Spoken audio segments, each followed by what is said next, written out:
નમસ્કાર, હું છું પ્રિયા અને તમે જોઈ રહ્યા છો જનતા કી જાણકારી ન્યૂઝ। નજર કરીએ આજના સમાચારો। વેરાવળ સોમનાથ બાયપાસ પર સ્પાની આડમાં દેહ વ્યાપારનો પર્દાફાશ। એસઓજી પોલીસે દરોડામાં 2 યુવતીઓ મળી, સ્પા સંચાલક અને સ્પા માલિકની ધરપકડ। ધ હેવન ફેમિલી સ્પામાં દેહ વ્યાપારનો પર્દાફાશ થયો, ડમી ગ્રાહક મોકલતા ભાંડો ફૂટ્યો। સ્પાનો સંચાલક મુખ્તાર નૂર સુમરાની કરી અટકાયત। ગીર સોમનાથ જિલ્લામાં વેરાવળ સોમનાથ બાયપાસ પર આવેલ ધ હેવન ફેમિલી સ્પામાં દેહ વ્યાપારનો પર્દાફાશ થયો છે।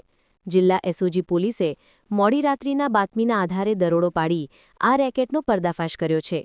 એસઓજી પોલીસે માનવ સોર્સિસના આધારે મળેલ બાતમીના આધારે કે આ સ્પામાં બ્યુટી થેરેપી અને મસાજના નામે અનૈતિક પ્રવૃત્તિઓ ચાલી રહી છે।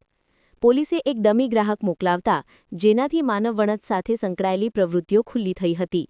દરોડા દરમિયાન સ્પામાંથી 2 પરપ્રાંતીય યુવતીઓ મળી આવી હતી। આ યુવતીઓને દબાણ હેઠળ અહીં લાવવામાં આવી હતી।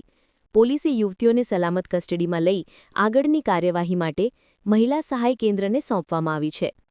પોલીસે સ્પાના સંચાલક મુખ્તાર નૂર સુમરા અને સ્પાના માલિકની અટકાયત કરી તેમની વિરુદ્ધ માનવ વણજ, દેહ વ્યાપાર અને મહિલાઓનો શોષણ નિવારણ અધિનિયમ હેઠળ ગુન્હો નોંધી વધુ તપાસ હાથ ધરી છે।